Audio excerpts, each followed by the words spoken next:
నా మీద నీ మీద అందరి మీద పెట్టారు కానీ కడాన కన్న తల్లి పైన కూడా పోస్టర్స్ పెట్టే పరిస్థితికి వచ్చారు. అధ్యక్ష, పోస్ట్ చేసే పరిస్థితికి వచ్చారు. ఆయన శీలాన్ని కూడా శంకించే విధంగా ఏమనాలండి, మనుషుల జంతువులని అడుగుతున్నా. మళ్ళా సిగ్గు లేకుండా మాట్లాడుతున్నారు. ఈరోజు ఎక్కడికక్కడ మాట్లాడుతున్నారు. అంటే తల్లిని కూడా క్యారెక్టర్ అసాసినేషన్ చేస్తే వాళ్ళని మీరు నేను ఒక లెక్క, ఈ రాష్ట్ర ప్రజానికి ఒక లెక్క అని అడుగుతున్నా నేను.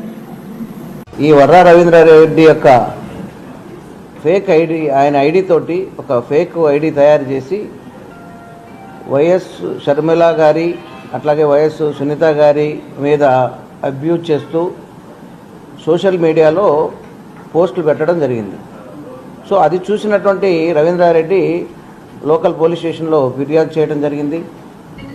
3వ తారీఖు నాడు కేసు నమోదు చేసి ఈ అబ్యూజ్ చేసినటువంటిది సోషల్ మీడియాలో వైరల్గా మారి అది అనేక తప్పిదాలకు దారితీస్తుండగా దీన్ని ప్రతిష్టాత్మకంగా తీసుకొని ఈ యొక్క అక్యూజ్డ్ ఎవరైతే కారకులో ఈ కారకుడైనటువంటి ఉదయ్ భూషణ్ అనేటటువంటి అతన్ని, విశాఖపట్నానికి సంబంధించిన అతన్ని అరెస్ట్ చేసి తర్వాత ఇందుకు కారణమైనటువంటి ఇతరత్ర కారణాలన్నింటినీ చూపుతూ ఆయనకి